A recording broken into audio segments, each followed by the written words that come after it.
Hello, good evening, everyone. My name is Sonu Yadav. I'm a faculty at National Institute of Nursing Education, PGIMR, Chandigarh.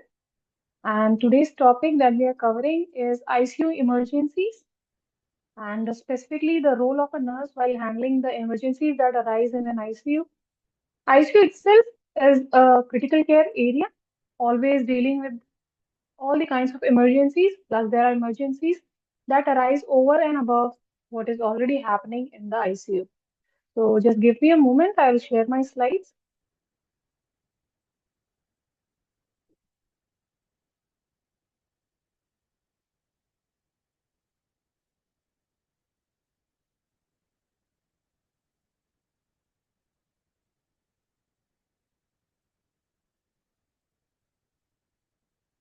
Is it visible, Sahi?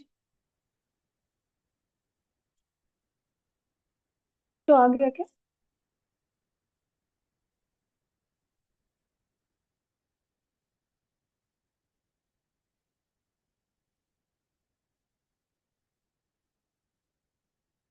Okay, great. So critical care nursing, as we all know, it is a specialty within the nursing that specifically deals with human responses. And as and when they are like encountering all the kinds of life-threatening problems that the patient or the patient is going through, or as well as the families. So a critical care nurse she or he is a licensed personnel who is responsible for ensuring that the critically ill patients as well as their families they receive all the optimal care. Now, the goal of nursing, as we are taught, it is to bring the patient back to his previous state, the state in which he was before illness, the level of functioning he was doing, before falling sick. So that is our goal. So here the goal is again to deal with the critically ill patients as well as their families and provide them with the optimal care to bring them back to the previous level of functionality. So the nurse will, they apply their specialized knowledge base to care for and maintain the life support of critically ill patients who are often on the verge of death. As we all know, the patients who are sick, who are admitted to the critical care unit, have a very poor prognosis, and their mortality and morbidity is quite high as compared to the patients who are admitted in the inpatient department, general inpatient departments. And obviously, since this is a very critical care area, life support and all the kinds of machineries, the technology, the nurses, they are needed to be appointed with. So the functions of a skilled ICU nurse, they usually include assessing the patient condition and implementing appropriate care while we assess the patient's condition. The basic approach that we use is ABCDE. As we all know, A is for airway patency, B is for breathing pattern, C for circulatory pattern or the circulatory volume, and D for disability if the patient has gotten any kind of disability, maybe because of trauma or because of the illness they have come with, and then the E for emergency or the equipments or the exposure, right?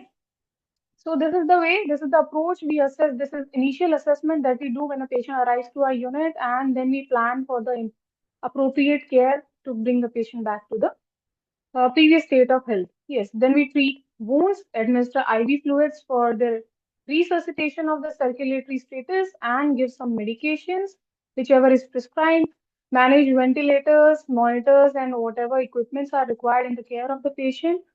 We do defibrillation and provide advanced life support, maintain arterial lines and all the other pressure lines, plus the interpretation of the pressures like CVP and arterial pressure, also the pulmonary arterial wedge pressures also.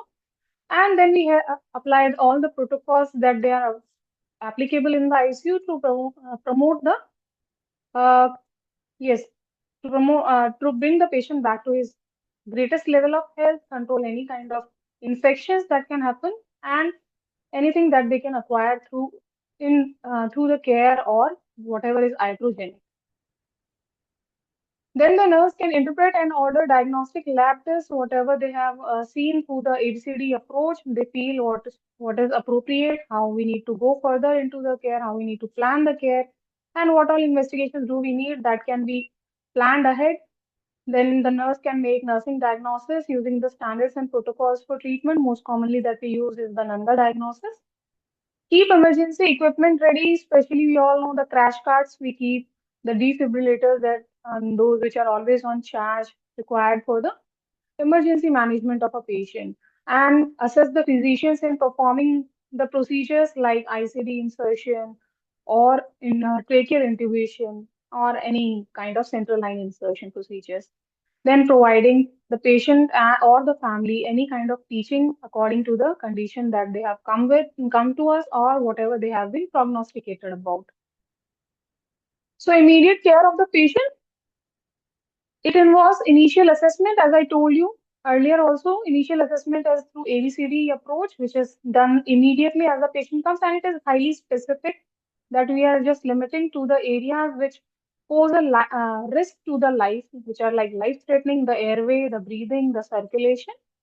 We are focused on that, and then we do immediate management, whatever aspect requires care. Maybe the patient's airway is blocked, airway patency has to be maintained, or they have some kind of breathing problems, they have come with a deranged breathing pattern like osmosis or giant strokes, and whatever immediate care is to be required to manage the patient, to make the patient stable in that condition, that we do. Then we go on to do initial investigations so that we can like go in depth about what is the patient's actual condition, what all things are there which are not visible on the surface. ABCD approach is basically what we are looking at the surface. है ना? Then we go on to do the investigations, which will tell us about the patient's physiological response, whatever is ongoing inside the patient's body, and then continuous monitoring of the patient is a part of immediate care of the patient. Then managing the deteriorating patient. This is the topic of today's class, the ICU emergencies. ICU emergencies, they can be gradual as they occur, or they can be very sudden also. The patient in the ICU is already sick, but they can, yes, they can deteriorate very suddenly, है ना? And it could be gradual also, but as if it is gradual, we need to look at a few signs, है ना? So here, the most important part is our assessment. है ना? Usually we see कि what it is not utilized, whatever we assess, है ना? What is like it does not hold importance, but it is of utmost importance, because as and when we assess the patient, we are looking at the signs which can, tell us ahead that the patient is deteriorating, and this is known as proactive approach. We can control the patient from falling into the situation which could be an life-threatening or limb-threatening, whatever it is. So the first and foremost symptom that we commonly encounter is pyrexia.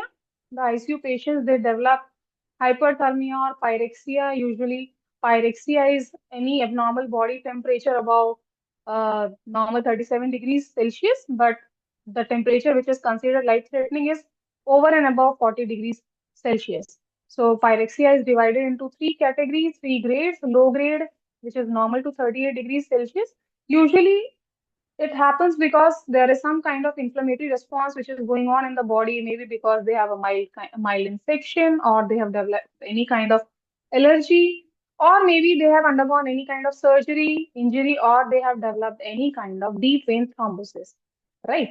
Then moderate to high grade could be 38 to 40 degrees Celsius, which can be caused by an infected wound, or there is a soft tissue injury. Then there is hyperpyrexia over and above 40 degrees Celsius. The causes include bacteremia, or there is a very like there is a stroke to the hypothalamus, or maybe the ambient temperature itself is very high, which is causing the patient to develop pyrexia. Common causes of pyrexia include infection, drugs like amphetamines, MDMA, also commonly known as ecstasy, or maybe some kinds of anesthetics, which like pose a risk for malignant hyperthermia. Then the pyrexia could be because of stroke to the hypothalamus, to be specific, endocrine disorders as in thyrotoxicosis, post myocardial infarction, or pyrexia of unknown origin, like the temperature continuously remains over and above 37 degrees Celsius for more than 2 weeks, despite you have done all the kinds of investigations, and you are not able to find out the cause of the temperature rise, right? That is pyrexia of unknown origin. Then there are some adverse effects which can arise because the patient is continuously hypothermic. This is as the temperature rises, the metabolic rate also increases, and as the metabolic rate increases, the oxygen consumption in the body increases. Oxygen consumption, as it increases, metabolic reserves get depleted, and the patient feels lethargic, है ना? They are like as if they have lost energy. Then the patient can also become hypovolemic, maybe because they are sweating very profusely, and metabolic acidosis can arise. The patient can go into epileptic fits. Neurological impairment can happen. The patient can undergo renal failure. Rhabdomyolysis, there is a destruction of tissues which is occurring because the patient is continuously pyrexic. And in some cases, if it remains untreated, it can even lead to the death of the patient. So, what is the nursing care and management of the patient who has pyrexia? It is basically dictated by what is the grade of pyrexia, what is the cause of pyrexia, and if the patient is symptomatic or not. है ना? If it is low grade pyrexia and the patient appears to be comfortable, does not have any kinds of symptoms, simply you can manage them with cooling cryotherapy. है ना? Tepid sponging can be done, and we can try to find out the cause. But if the patient is sweating profusely, right? You see there are signs of dehydration, है ना? The extremities are cold, the capillary refill time is increasing, the urine output has started decreasing. Then you need to plan the care accordingly. You'll plan for fluid balance, IV resuscitation of the patient to maintain hydration. Keep on monitoring the vital signs of the patient, and we can offer mouthwashes and ice to suck to decrease the core body temperature a bit.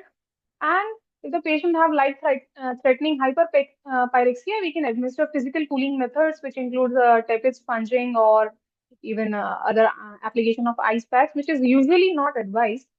And do routinely, we should not administer antipyretics. Means the studies they dictate that you should not be completely dependent upon antipyretics, as pyrexia itself is a sign of an underlying problem, not a problem itself. The body has increased the temperature to fight off all the bacteria or the viruses that have come into the body. Then we can try to establish the probable cause of the pyrexia and treat the patient accordingly. The 6 C's which need to be investigated when the patient has developed pyrexia. This is the first C is chest. You need to examine whether the patient has an active chest infection or not. Maybe the patient's secretions have increased, or the patient's breathing pattern has changed, or there is something on the chest X-ray. You can put the patient under investigation. Then you need to look at the cannula, whether the cannula site is infected or not. Thrombophlebitis is very common, and if it gets neglected, it can be a source of pyrexia also. Then look at the calves of the patient. That means whether the patient has the patient developed any kind of deep vein thrombosis? The patient has been bedridden for a very prolonged time, does not have any kind of movement. Maybe there are chances the patient is aged. So whatever there are factors which can pose a risk for the patient to develop any kind of deep vein thrombosis. Thrombosis poses a risk for infection, pyrexia in the patient. Then, if the patient has any kind of catheter inside, specifically the urinary catheter, do you see any kinds of urinary tract infection, like the urine has started becoming cloudy, or you see pus deposits in it, or there is any other thing that is visible to you, which is not normally there? Then, cut. Does the patient have any kind of infected wound? Is it a surgical patient? Has been a surgery done? Or if it was in like maybe a road traffic accident. So is there any kind of wound which appears to be very infected to you, which could be the cause of pyrexia in the patient? And central venous catheter. Does the patient have a central venous catheter? And if yes, how many days has it been in there? And yes, we can check if the CVC itself could be a cause of infection. So we can send for blood cultures and sensitivity tests also. The second symptom that needs to be taken care of is tachypnea. Tachypnea, it is a very common clinical abnormality, usually seen in critical illnesses, and studies have shown that a high respiratory rate occurs in 54% of the patients in the 72 hours before cardiac arrest. Tachypnea, The causes include uh, anxiety, emotional distress, pain, fever, and exercise, which is like normal physiological response. But when does it need to be taken care of? There are some acute illnesses where you will see tachypnea like asthma, pulmonary embolism, pneumonia, ARDS, anaphylaxis, heart failure, or shock. So, what are the indications? Why do we need to check the respiratory rate of the patient? Because it could be a sign of a critical illness the patient has, or maybe we want to just see the what is the baseline respiratory rate of the patient to compare it further to see the trends, to compare whether the patient has tachypnea or his baseline respiratory rate is this much only. If there is any kind of change in the oxygenation, and you are seeing that the patient's SpO2 levels are changing, that can be monitored if the patient is becoming tachypnic or not. And for example, if the patient is getting any kind of treatment, as we talked about asthma, like you have put the patient on any kind of nebulization, beta agonist you are giving. So you want to evaluate whether the patient is having appropriate response to the treatment or not. How do we measure the respiratory rate? You first look at the patient's general appearance.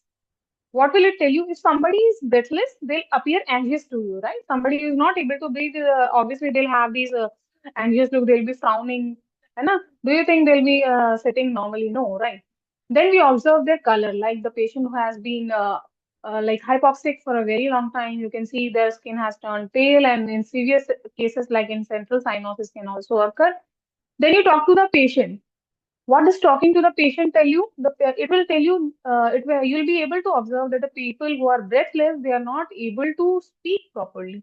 Like you can observe how long are they able to complete this sentence in one breath, or if you are not able to like evaluate this, you can simply ask them to count as much as possible in one breath. Huh? So usually people who fall below 20, they are not able to count till 20. We like see that they have problem with the breathing. Yes. Then we can count the respiratory rate and look at the patient's posture. The somebody who is having any kind of breathing difficulty, the way they'll be sitting is tells you, usually the position they attain is tripod position. Like they'll be sitting and both their hands will be taking support of something. So tripod position is usually attained, or somebody will tell you, yes, we are only able to sit in upright position, lying down makes us breathless, right? Then we can evaluate the chest movement. Chest movement should be symmetrical. Normally, it should be symmetrical. Both sides should be moving equally. And if there is like asymmetrical movement, if like one of the lungs is affected, there is pleural effusion or pneumothorax or any other kind of lung pathology on unilateral side. So obviously there will be movement will be disturbed. It will be asymmetrical. Then we have to observe whether the patient uses accessory muscles for respiration. Accessory muscles like sternocleidomastoids, intercostals, and the depression and around the manubrium. So when they are breathing, are they using these accessory muscles? That means they are already like having air hunger, so having difficulty in breathing. Then we can evaluate the depth of breathing. Hyperapnea can be seen, and evaluate any kind of respiratory pattern, as in Chine strokes can be seen. There is like intermittent periods of apnea, then hyperapnea. Then we can see for another respiratory pattern, which is Kussmaul. So these can tell you whether the patient has some other like they can indicate, yes, they have some underlying pathology.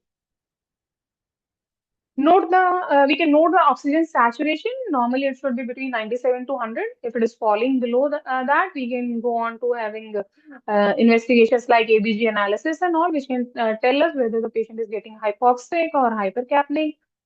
And uh, so cases like COPD, in which the drive to breathe is not because of hypercapnia, which is usually normally the main respiratory drive, it is because of hypoxia. So in those patients, our target SpO2 will remain between 90 to 92, not more than that, because if we are going to uh, give 100% oxygen saturation to the blood, their drive to breathe will be lost, right? So that has to be kept in mind. Then we can listen to the breathing sounds. है ना? Are there any kinds of creps, stridor, or maybe there are some kind of bronchi or wheezes there, as in asthma. So we can listen to the breathing sounds. We can feel for the signs of breathing, feel like you can palpate, as in like intercostal muscles are being used or not. That we can do. Yes, check for the position of trachea. Tracheal deviation is seen in cases like pneumothorax, or if there is any kind of tumor that can be assessed. Palpate the chest wall, percuss the chest. Palpation of the chest wall can tell you whether the patient has any kind of subcutaneous emphysema or crepitus can be seen, right? So that could be because there is any kind of rib fracture underlying, which could have led to subcutaneous emphysema. Then percussion of the chest can tell you if there is any kind of collection in the lungs, as in pleural effusion or hemothorax or pylothorax. So if it is not air, there won't be any resonant sound, right? Auscultate the chest for air entry, whether it is equal in all the lobes or not, that can be assessed. How do you manage a patient with tachypnea? We establish oxygen saturation monitoring. We have to ensure that the patient has a clear airway. And usually we make them sit upright because the thoracic diameters they increase. है ना? And if the patient is critically ill, we need to give oxygen. है ना? Usually we use non-rebreather mask at 10 to 15 liters per minute flow rate of oxygen. And for the patients, as I told you, those who have chronic respiratory problems, high concentration of oxygen is usually avoided. Then arterial blood gas analysis can be done, which can tell us whether how to like approach the patient and go on to give the treatment. We can establish the cause of tachypnea if possible, and then treat the underlying cause, and then obviously we can monitor the response to the treatment. Next symptom that is commonly seen in critical patients or the patients who are deteriorating. The earliest sign is tachycardia. Tachycardia. Usually, here we are talking about sinus tachycardia. Other ventricular tachycardia we'll be talking about later on later stage. So, sinus tachycardia is usually seen physiologically when somebody is anxious or has any kind of emotional distress, is in pain, has fever, or like they have had some kind of caffeine intake, and as in they have taken coffee or chai, or they are habitual of using nicotine, or are they are like on any kind of drugs, as in salbutamol, they are getting nebulized for asthma or something. So these patients they usually develop tachycardia, but most commonly it is seen in acute illnesses like heart failure, pulmonary embolism, pneumonia, ARDS, anaphylaxis, heart failure, shock, and thyrotoxicosis. So how do we assess for tachycardia? We palpate the radial pulse. The normal heart rate lies between 60 to 100. If it goes above 100 per minute, it is called tachycardia. And we need to check the rhythm of the pulse, whether it is regular or irregular.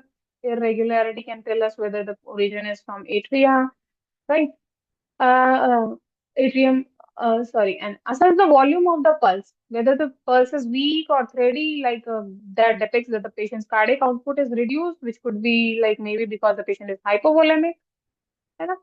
And check the color and temperature of the hands. Color like cool peripheries and which have turned pale can tell you that there is some kind of circulatory volume compromise. Then we can check for capillary refill time. If it is prolonged, that is more than 2 to 3 seconds, that can tell us that there is the peripheral circulation has reduced, perfusion is less, and yes, we can see if the patient is on any kind of drugs which can cause peripheral vasoconstriction also. Then we check the blood pressure. Systolic less than 90 degrees usually suggests shock. We try to go on checking the mean arterial pressure, which would be above 65, uh, right? And if it is below 65, mean arterial pressure is less than 65 with the heart rate increase, that depicts the patient is in shock. We need to establish whether the patient has chest pain, especially as if they tell you that it is a crushing pain, as if an elephant has put their foot on the chest. It is such a bad pain. It can depict the patient is undergoing any kind of acute coronary syndrome. So, how to approach a patient who has tachycardia?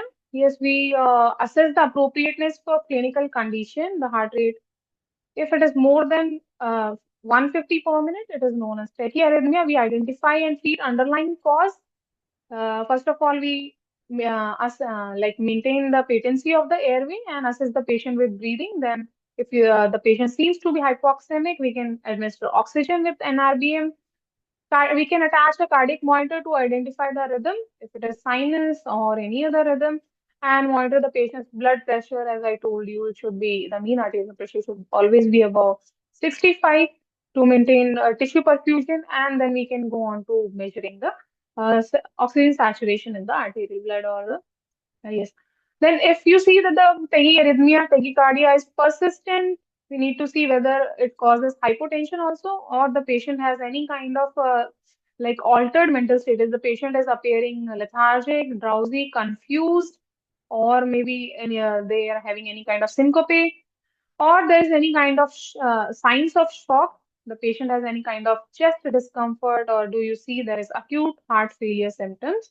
We need to assess that. So that means the patient, we need to basically assess whether the patient is symptomatic with tachycardia or asymptomatic with tachycardia. So if any of these things is present, we usually give synchronized cardioversion. Uh, yes, 50 to 100 joules we usually give.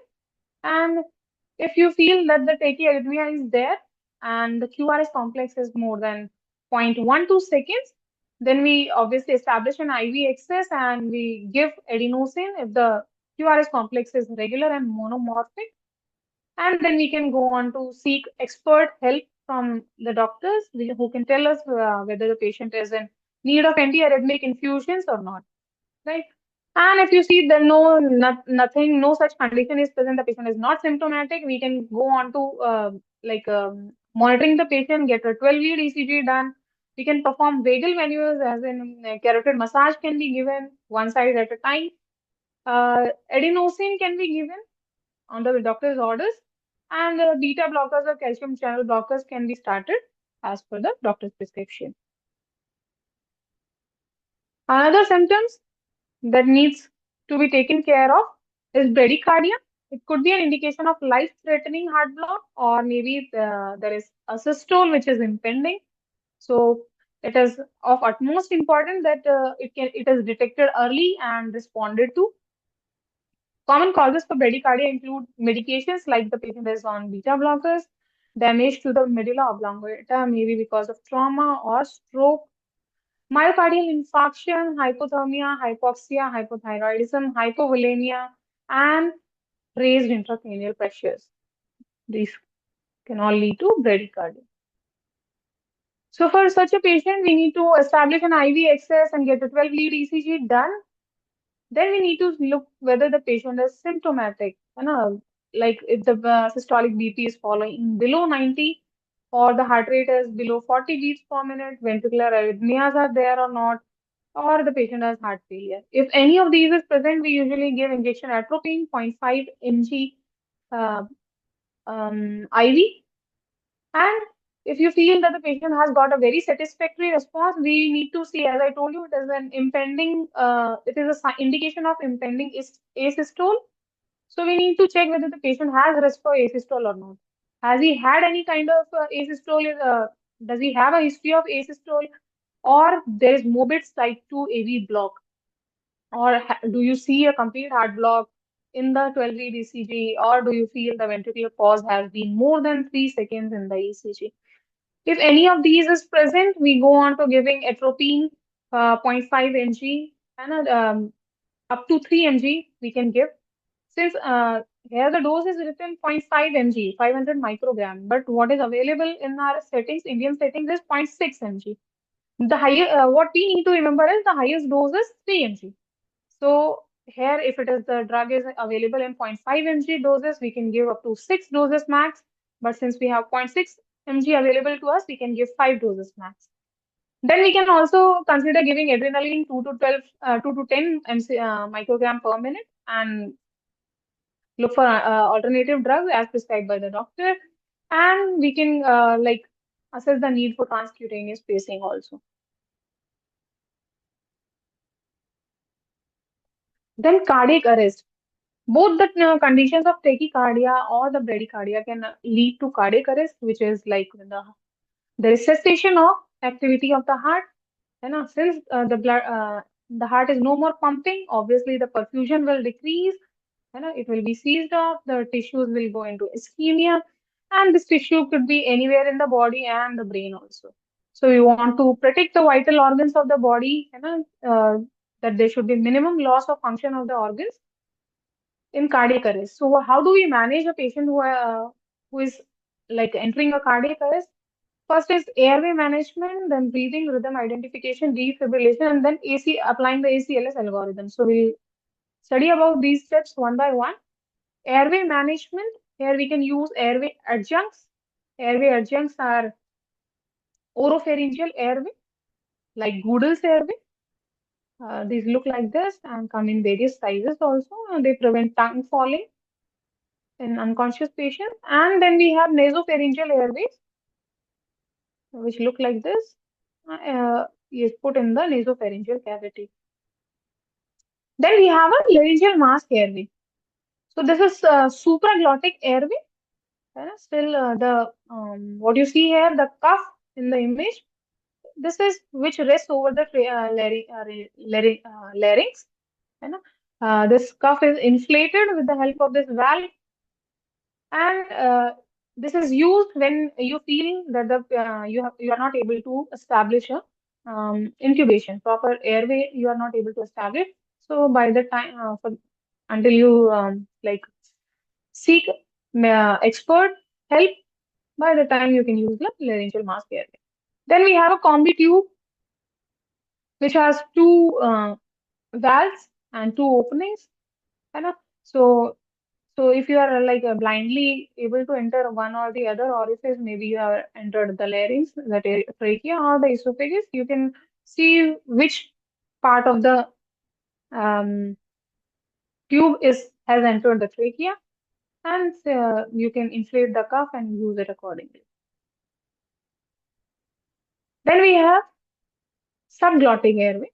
Orotracheal intubation is usually established to maintain the patency of the airway when you feel, since the patient has gone into cardiac arrest, obviously the heart is not pumping blood to the brain also. Oxygen saturation has occurred. So the person will become unconscious. Unconscious patients, they are not able to keep their airway patent. So we establish the orotracheal intubation is done to establish a patent airway. Then we go on to assessing the breathing and maintaining the breathing.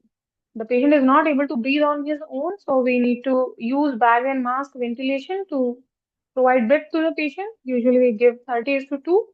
And if you are able to establish uh, orotracheal intubation, you are able to do, then you can do it. One breath every 6 to 8 seconds. You can give. Then rhythm identification. You need to identify the rhythm. है ना? Whether if it is pulseless ventricular tachycardia, it could be of two types. So this is monomorphic. Here you can see the morphology of all the QRS waves is almost similar, monomorphic. The another one is polymorphic. The morphology of QRS waves is changing, as well as the amplitudes are also changing. So these are pulseless ventricular tachycardia. You will see this kind of pattern in the cardiac monitor. Then we have ventricular fibrillation, which looks something like this, as if the ventricular walls are just fluttering and no such activity is done. Then we have pulseless electrical activity, where some kind of waves are just seen, but these are not effective. है ना? And if you check for the patient's pulse, as the name suggests, these are pulseless. Then there is asystole. Asystole will be, obviously the pulse is not palpable, and when you look at the ECG, it is a flat line.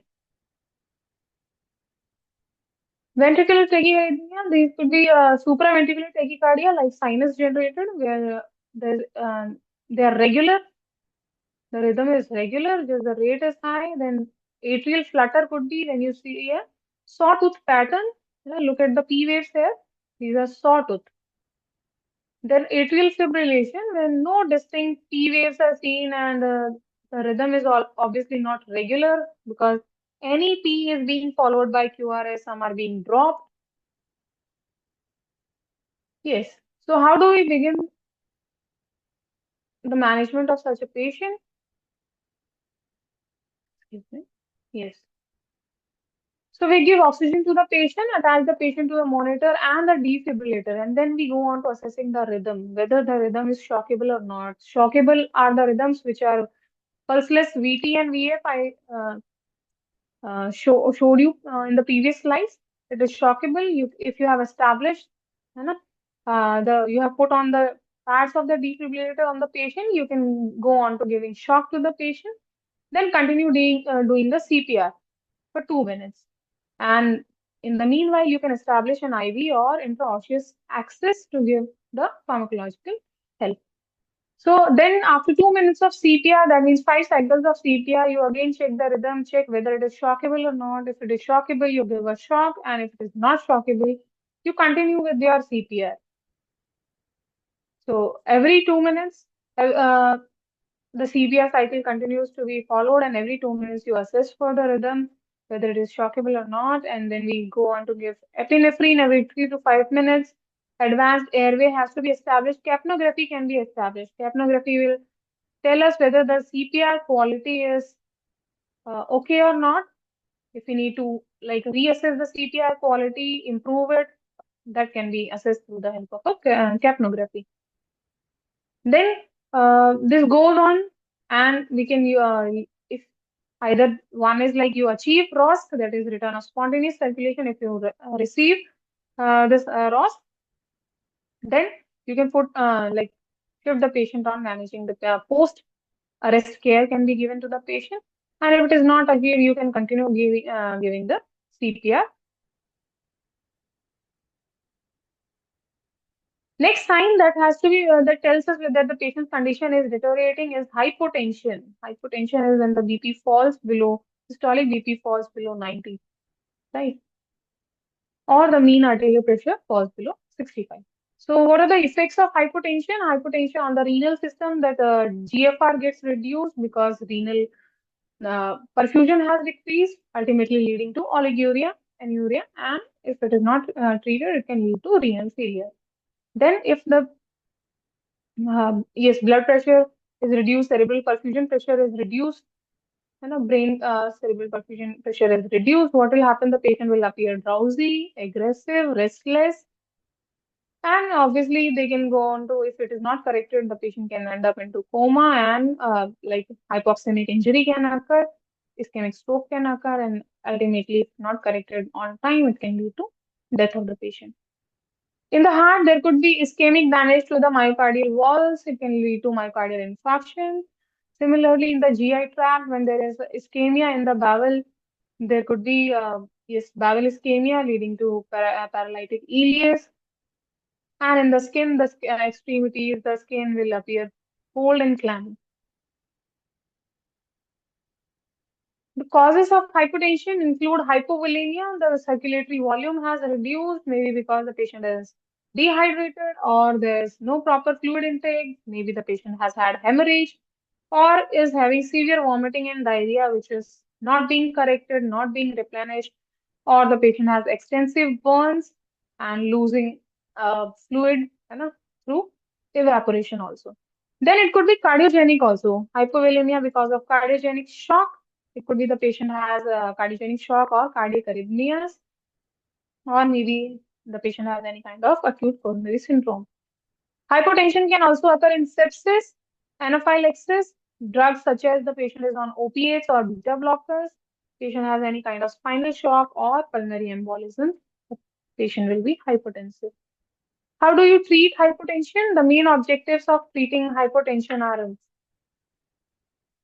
that we need to identify and treat the underlying cause. As in the previous slide, we saw most of the causes included shock, different kinds of shock. We need to treat the shock. And then maintain tissue oxygenation by ensuring adequate cardiac output and adequate arterial oxygen saturation. Circulatory volume has to be established, and then obviously the adequate oxygenation has to be done to the patient. Maintain tissue perfusion pressure by increasing the systemic blood pressure. How do we treat this patient? We treat We assess the patient following the ABCD approach of always. We need to ensure that the patient has a clear airway and they are able to breathe. Then we oxygenate the patient using NRBM mask, which is a high concentration oxygen administration device. We go on to monitoring the pulse, the rate, regularity, and the volume of the pulse, the blood pressure, the capillary refill time, peripheral skin temperature, and the patient's fluid balance. It can be monitored with the help of an intake output chart. Then the patient can be nursed in a supine position. And if you feel the patient is going into shock, there is impending shock, or the patient has developed shock, we can even put the patient in a friendly and burp position. Then, if the patient has developed hypotension because of some kind of allergic to reaction to a drug, that means it is because of an anaphylactic response, then we can stop the drug and administer the antidote which is available to us.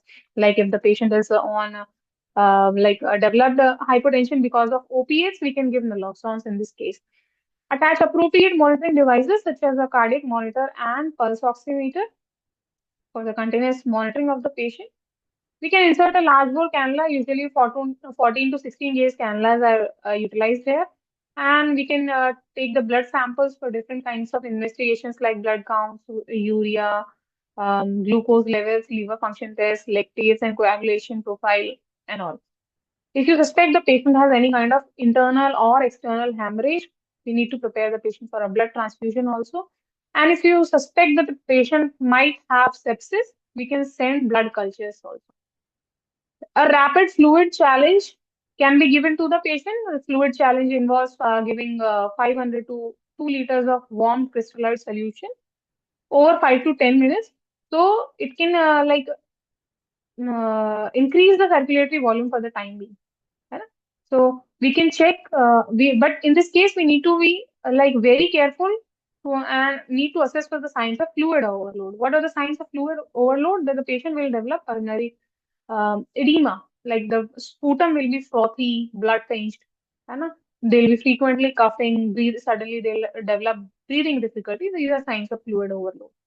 Then we can insert a urinary catheter and continue monitoring the urine output. So if we give a rapid fluid challenge and the patient responds well, we get a good urine output. That means the patient was hypovolemic. है ना? Then we can identify and treat the specific cause of hypotension. As we discussed the different causes, if it is hypovolemia, we can treat the hypovolemia. If it is because of sepsis, we can go on managing the sepsis. And if it is because of anaphylaxis, we can give an antidote. Another symptom that is very commonly encountered before like impending ICU emergency is altered consciousness. Altered consciousness because it can present in different ways. You know? The patient could be confused, drowsy, or there could be vagueness in their response, or they become aggressive. This altered level of consciousness, it could be sudden, it might be followed by a head injury, the patient has fallen down or something, or maybe because there is some underlying pathology which is undergoing like hypoxia or hypoglycemia, and in some cases hyperglycemia also. So the causes include hypoxia, hypercapnia, cerebral hypoperfusion, maybe because the ICP is increased or the patient is hypovolemic, and any reason that could lead to hypoperfusion of the cerebral tissue. Medications such as sedatives or analgesics, hypoglycemia, drug overdose, maybe because of the side effect of the drug, or for any drug which causes respiratory depression, that can also cause altered respiratory consciousness. Then, if the patient develops stroke or has subarachnoid hemorrhage, the patient is convulsive or under the influence of alcohol, or there is a history of head injury. So we need to assess the level of consciousness of the patient. The most commonly used scale is the Glasgow Coma Scale, although it is most commonly used in trauma patients. So we utilize three factors based on which we assess whether the patient is fully conscious or has the level of consciousness has declined.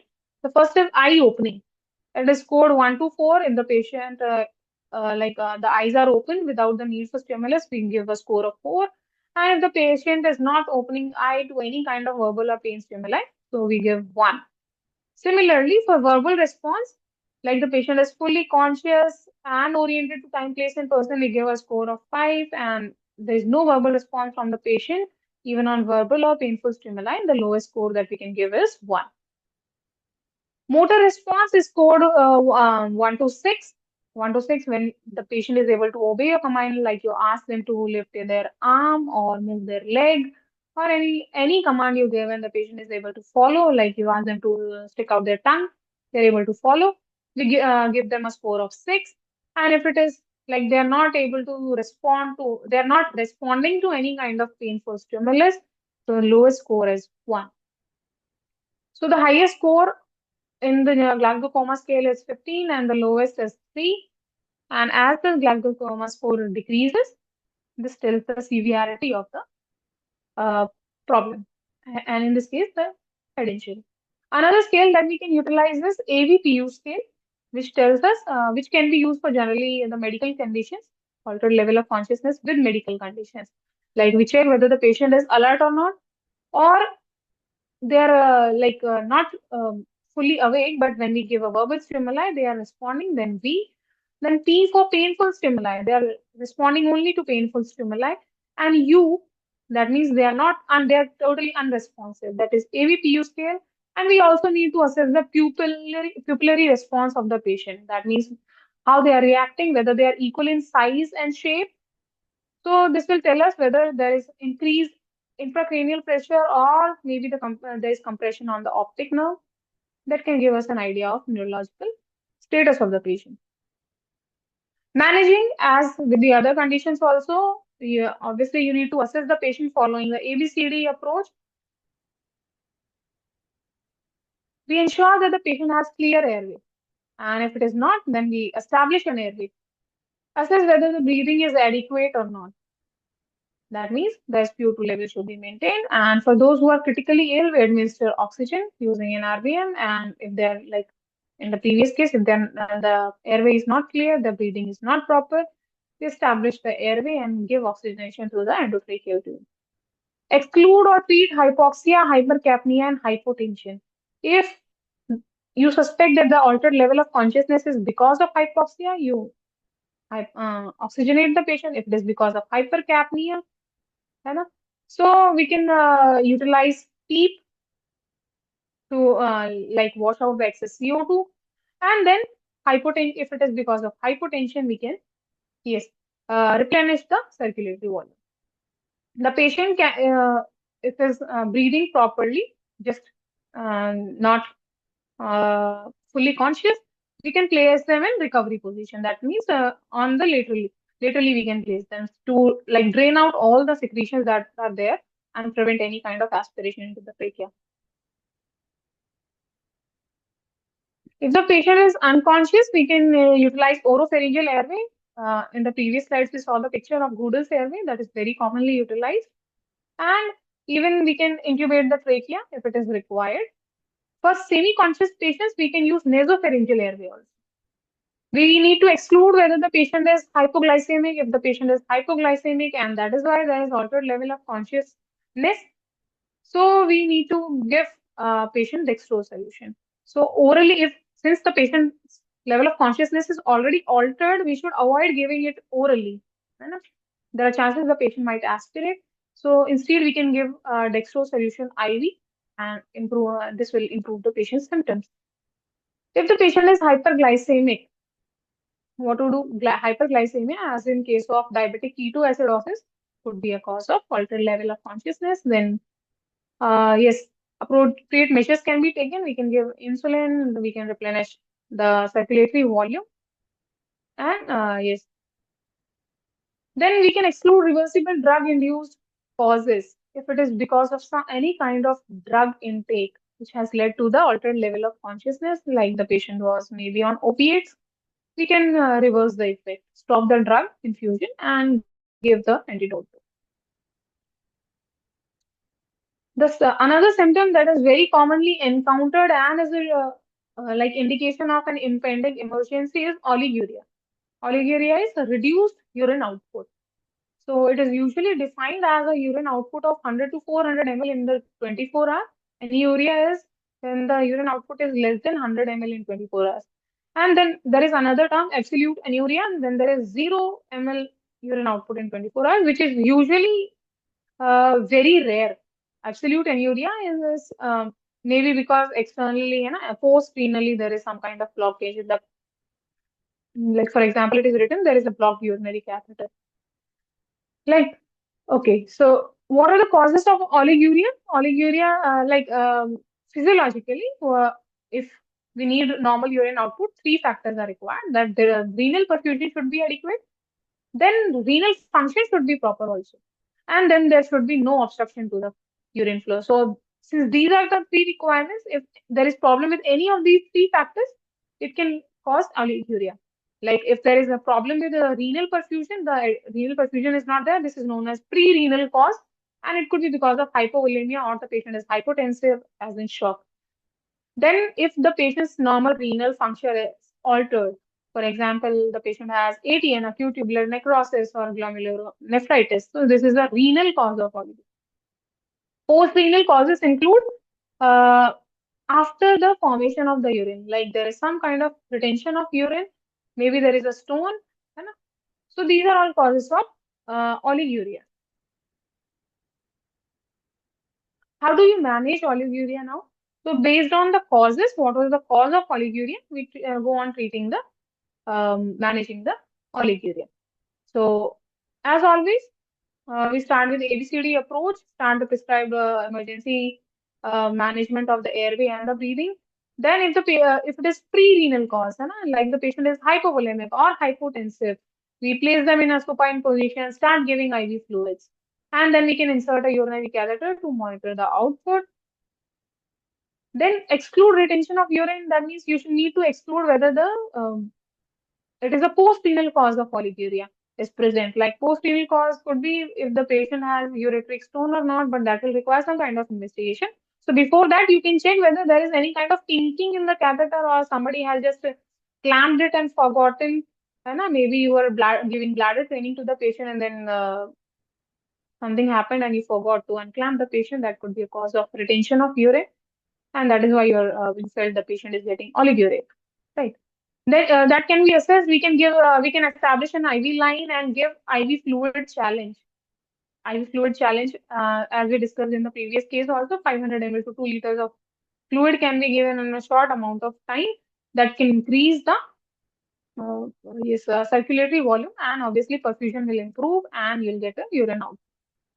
And if necessary, we can also repeat this challenge. And we need to establish the cause of the oliguria. We can perform a urine analysis. Urine analysis, specifically, if you get a high specific gravity, it can tell you that the patient has circulatory volume deficit. Blood tests can be done for serum electrolytes and urea and creatinine levels. Then, what was the intake and output of the patient in the last 24 hours? That can be assessed. We can check the patient's vital signs. Like if the patient has circulatory overload and is olivuric, so obviously he'll be hypertensive. So that can be assessed.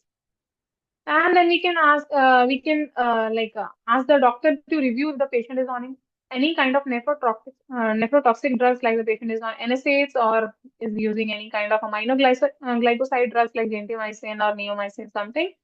And we can we can consult them and maybe they can be discontinued. Very commonly seen ICU emergency is sepsis. Sepsis typically starts with SIRS, which is systemic inflammatory response syndrome. The symptoms of SIRS is temperature, which is either below 36 degrees Celsius or more than 38 degrees Celsius. Heart rate is more than 90 beats per minute. Respiratory rate is more than 20 beats per minute, and WBC counts either it is above 12,000 or below 4,000. So sepsis would be if there is a known or suspected infection present in the patient, plus there are two or more criteria from the SIRS symptoms. So if these are present, that means the patient has entered sepsis. So this clearly tells you on one side there is a known, like on the left side, There you see the bacteria in virus fungi. That means there is a known kind of infection. On the other hand, on the right side, there are conditions which give you signs and symptoms of infection. है ना? Like the patient has any kind of burn or has had any kind of surgery or trauma. That means signs and symptoms of infection are present.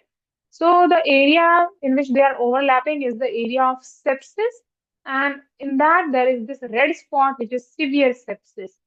When the sepsis has gone to the stage of organ dysfunction, maybe because of hypotension or poor perfusion.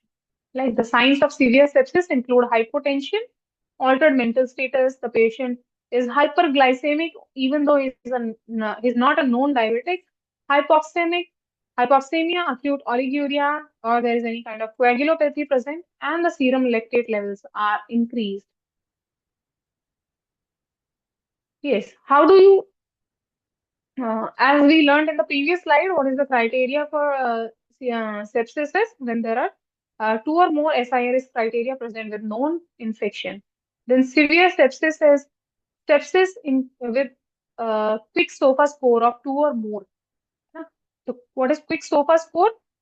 Sequential organ failure assessment criteria, which includes respiratory rate of more than 22 per minute, altered mentation you are seeing, and systolic BP of 100 or less.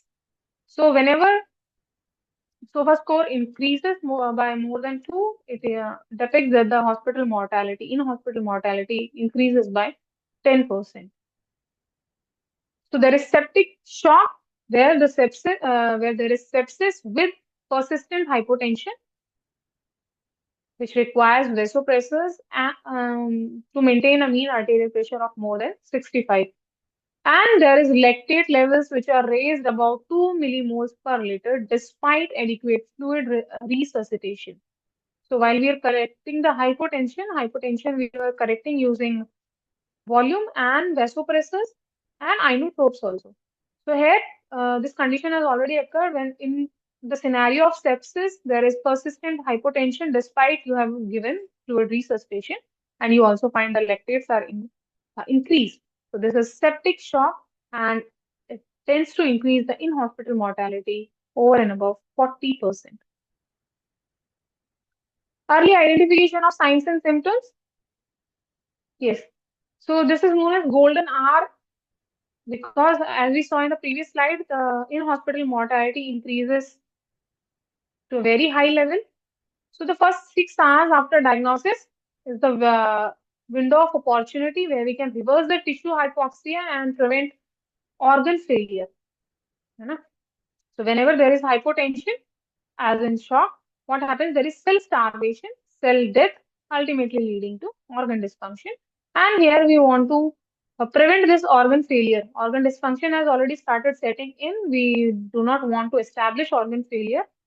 And if it goes on like this, untreated, unmanaged, it can even lead to death. So we do not want that to happen. So there is this criteria known as surviving sepsis campaign, where sepsis 6 is the name given, or sepsis bundle is used to control sepsis or manage sepsis and septic shock. This is sepsis 3-hour bundle is 3 hours from the time of presentation to you, when the patient presents to you, and 3 hours after that.